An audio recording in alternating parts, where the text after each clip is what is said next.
الله بالخير. لعل ما يسمى اتفاق وقف إطلاق النار بالنسبة إلى العدو الإسرائيلي هو اتفاق استباحة وإطلاق نار، فهو ليس معنيا بكلمة وقف، إنه الستار الرقيق الذي تخفي خلفه آلة الاحتلال المتوحشة أكثر صياغها دموية، فكل رقم في تقارير القتل والاعتداءات داخل السجون الإسرائيلية، وكل طلقة على ما يسمى الخط الأصفر في غزة، وكل اجتياح للضفة، وكل صاروخ إسرائيلي اخترق الضاحية الجنوبية لبيروت واغتال ودمر، يكشف حقيقة واحدة: إن العدوان الإسرائيلي لم يتوقف قط، بل أعاد تشكيل نفسه كمنظومة عنف إقليمية تدار بدم بارد.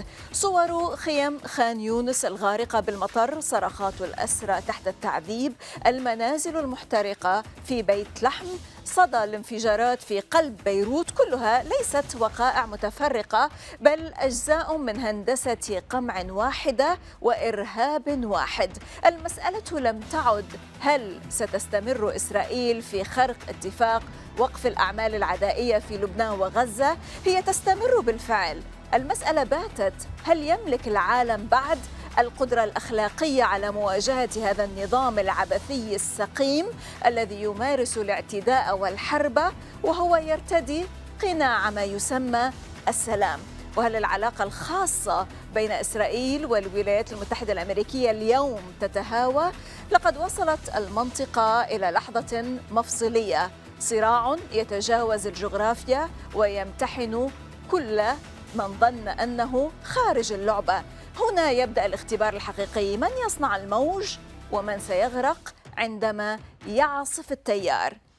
نرحب بكم ونرى ونسمع أكثر مع ديمتري لاسكاريس، المحامي والناشط اليوناني الكندي في البعد الأقرب. هذه الميادين، وأنا زينب صفار، خليكم ويانا.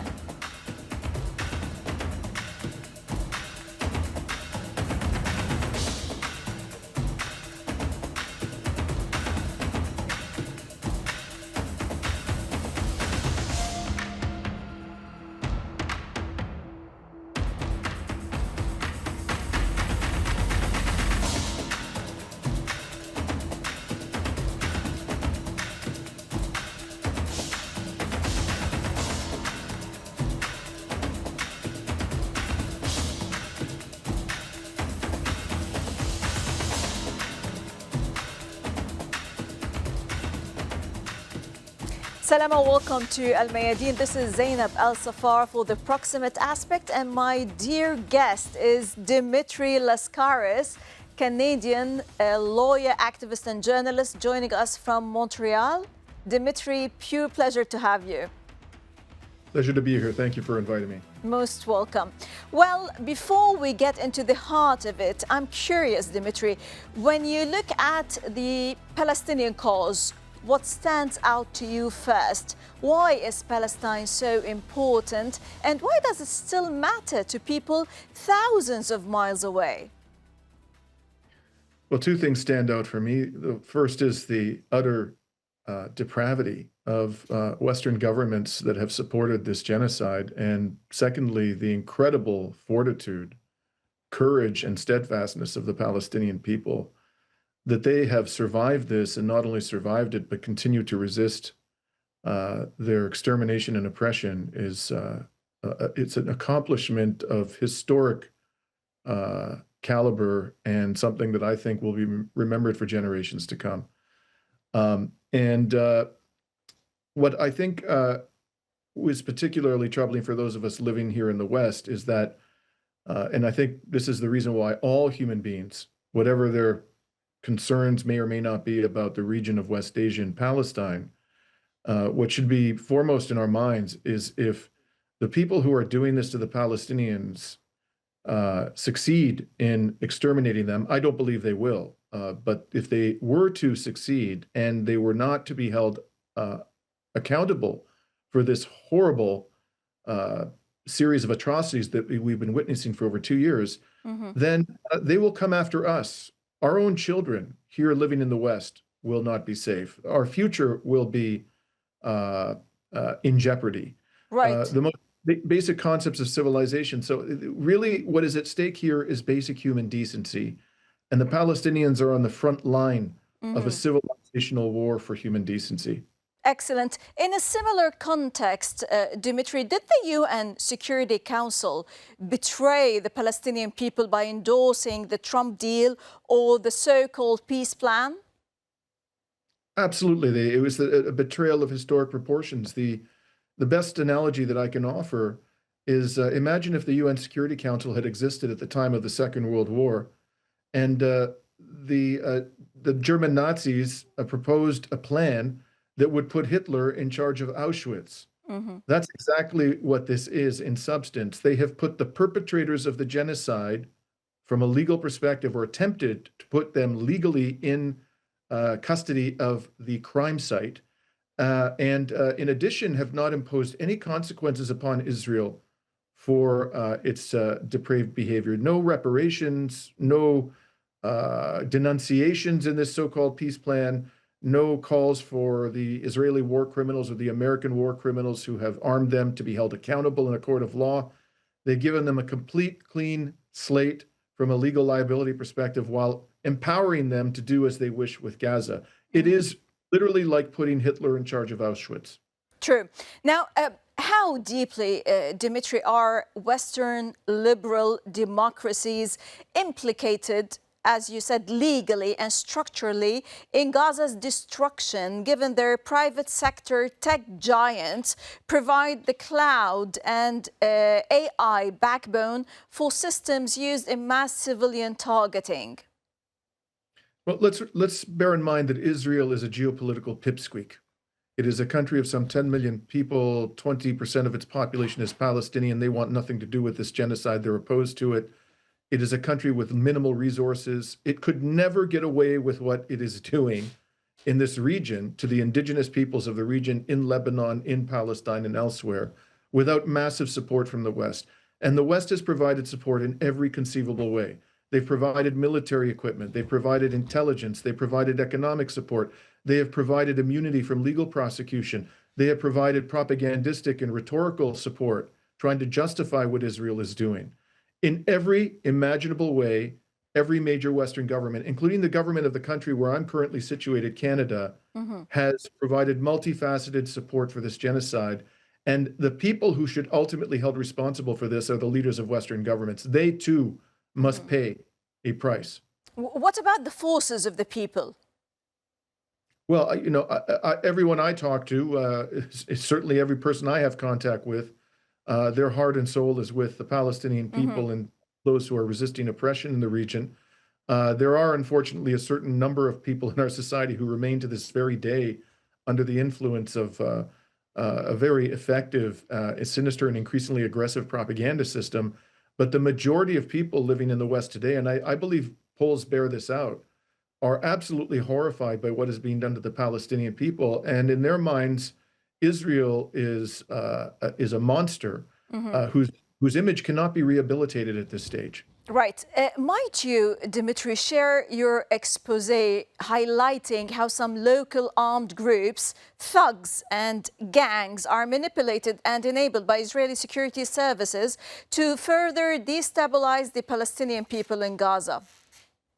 Well, there was a very interesting article in the New York Times about a month ago Mhm. in which a key figure from this movement was interviewed, and he was described by the New York Times, which obviously is not it's not partial to the Palestinian people; it's pro-Israel, and it described this individual as having living in a very comfortable environment. He was laid back. He was smoking a cigarette, and he showed off a watch on Mhm. his wrist, which had been a military watch, which had been given to him by an Israeli soldier, and he was bragging about it.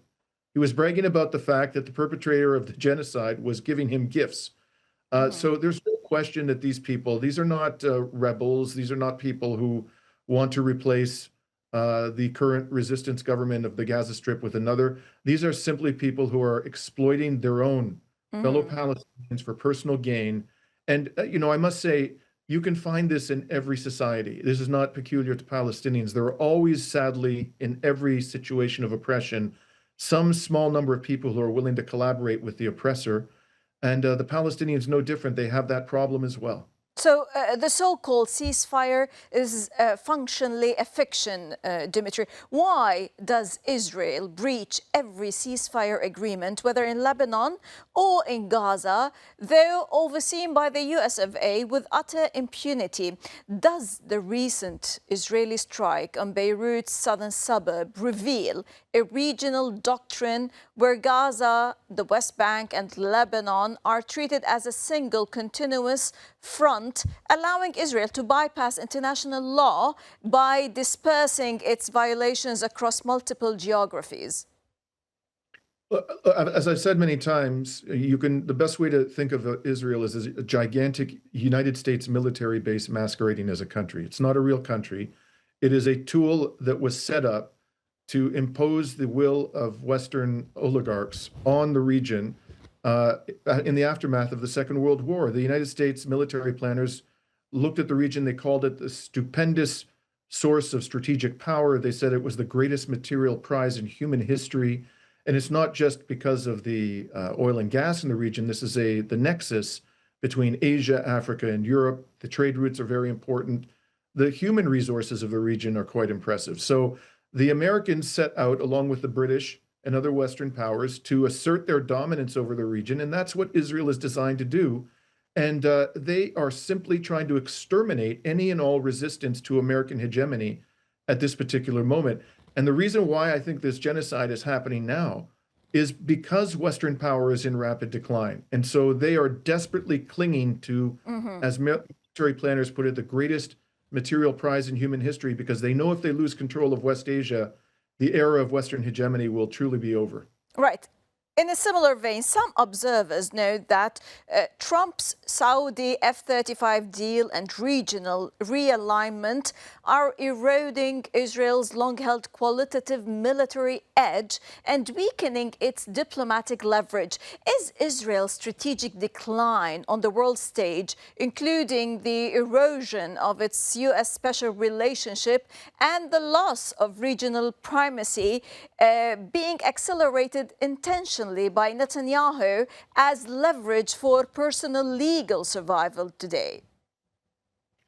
I suspect that this war criminal would want Israel to retain its power, but I think it's also fair to say that he probably prioritizes his own survival and freedom over that of the people of Israel. And that's been demonstrated in many ways. You know, what's going on now in Israel is that because this so-called peace deal, this fraudulent plan put forward by Trump and approved by the UN Security Council, has now been adopted and they're implementing it.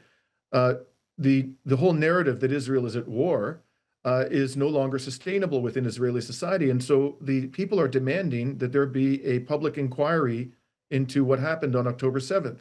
They've been demanding this throughout this genocide, but Netanyahu kept telling them, well, we're at war. We'll deal with this when the war is over. Well, now he's saying the war is over. So they want that inquiry. And I think that what he may well be doing is trying to provoke a full-blown war with the resistance in Lebanon as a way of continuing to delay any meaningful inquiry into the disaster of October 7th. So you believe that the recent strike against the southern suburb of Beirut is just trying to drag the legs of the resistance into an all-out war with the Israeli entity for the benefit of Netanyahu? Absolutely. Every one of these attacks, these daily attacks on Lebanon, was a provocation. They saw that the attacks they've implemented thus far have not provoked a further all-out war. And so they just to escalate, and they went after the chief of staff of Hezbollah. Right. Now, the US, NATO, and Western media are actively working to reshape West Asia's geopolitics by legal/coercive measures, psychological and media operations, as you just said, targeting Iran and the axis of resistance and their peoples in this sense. As a legal observer / journalist, how do you read this, Dimitri?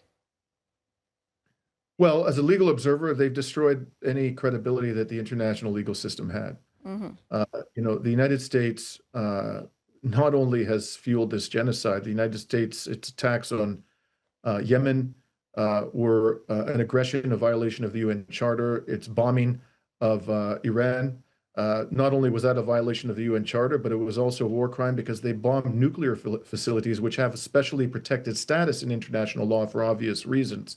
You know, the attack on the Iranian diplomatic compound in Damascus months ago, which provoked the first round of this war, that was a true. that was a blatant violation of the laws of diplomacy and the protected status of diplomatic facilities. These killings of political figures, you know, they wiped out almost the entire cabinet of Ansar Allah, the killing of senior political and military figures in Lebanon and in Iran. These are extrajudicial assassinations and violative of international law.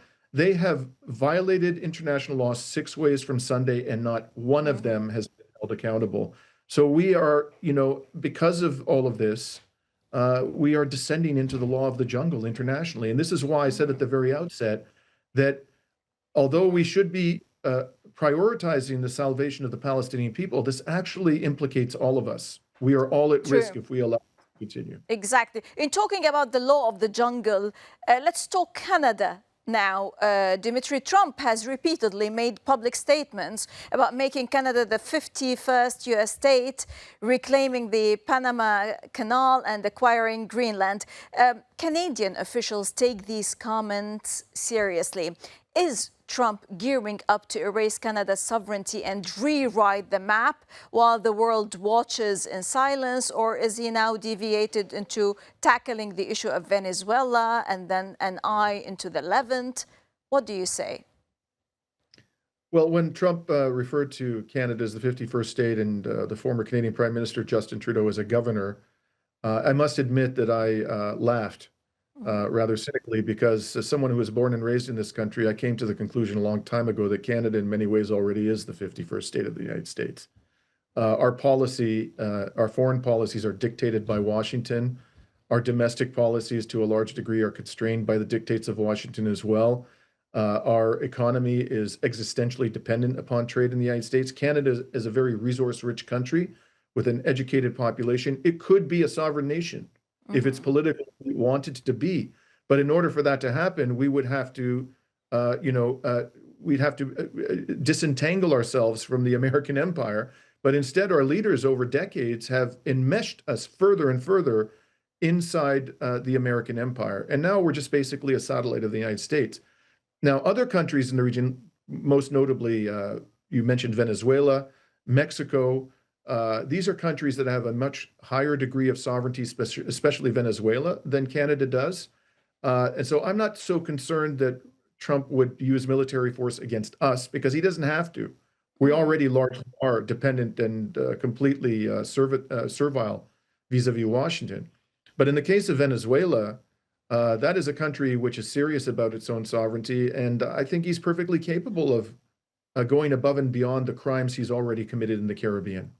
Right. Let's go back and talk about Gaza, Dimitri. People have been watching genocide live on their phones in real time. 2 years of unfiltered horror in 4K. Has this broken something fundamental in those who still carry a conscience? And if you could sum up Gaza in a sentence, what would it be? It's been a trauma. It has been a collective trauma for all of humanity, all those who have a conscience. And I speak to people every day who, you know, I can't tell you how many times I've spoken to friends and comrades and people I don't even know particularly well. We start talking about what's happening in Gaza and they just break down crying. This has been a knife, a dagger in our soul. And I don't think we'll ever recover from it. Those of us who've been paying careful attention to the horror, forcing ourselves to do so that we can bear witness to the crimes of the West. But many of these same people who have been traumatized by it are now more determined than ever to hold our leaders to account. And I think ultimately where this is heading is justice. There will be justice. It's just a matter of when and not if. Right. Now, last October, Dimitri, amid the 2-year anniversary of the Gaza genocide, Zionist settler terrorist attacks on Palestinians in the West Bank hit an all-time high. Arrests, settler attacks, drone strikes, home torchings and shootings, they continue daily and they will definitely escalate. Against that backdrop, might you highlight the human cost of occupation, of ethnic cleansing and extermination, please? I actually managed to enter occupied Palestine in March of last year, I believe it was, during Ramadan. And I visited the refugee camps of Jenin and Tulkarm. I was also in East Jerusalem. And I can say, this is a legal opinion, that this genocide is not and has never been confined to the Gaza Strip. Mm-hmm. Israel is perpetrating a genocide in the West Bank, albeit at a lower level of intensity. Mm-hmm. And if it succeeds there, I don't believe it will, but if it does, it will then turn its sights upon the Palestinians in East Jerusalem and ultimately the Palestinians within the 1948 boundaries of Israel who are citizens of the genocidal entity. Mm-hmm. That's where this is heading. And you can see the people in the West Bank, the impact that this is having upon them is devastating. Their livelihood is being destroyed. They are in a constant state of insecurity. Their homes are being demolished. When I was in Jenin, I visited a family that had just been, whose house had just been raided by Israeli soldiers. And the mother who was there, they had taken away her 3 sons. And the mother who was there told me that they had held her at the door to the house while her sons were being beaten so that she would serve as a human shield because they were concerned that the resistance would show up mm-hmm. and would attack the Israeli terrorists. So, no one is safe in this environment, even the mothers of children. Right. Even babies are not safe. So this is having a terrible impact upon the Palestinian people throughout throughout history of Palestine. True. Dimitri Lascaris, Canadian lawyer, activist and journalist, we truly appreciate your insights and your time, sir. Thank you very much, Dimitri. Pleasure talking to you. ما يجري اليوم في إسرائيل لم يعد صراعا سياسيا أو أزمة عابرة، بل لحظة تفكك داخلي يغير وجه الكيان من الداخل. حكومة محاصرة تنشئ لجانا تشبه محاكم التفتيش، تعين رؤساء أمنيين في ظلام مطبق وتلوي ذراع القضاء حتى يتصدع. المؤسسات التي أنشئت لتكبح السلطة باتت درعا لها.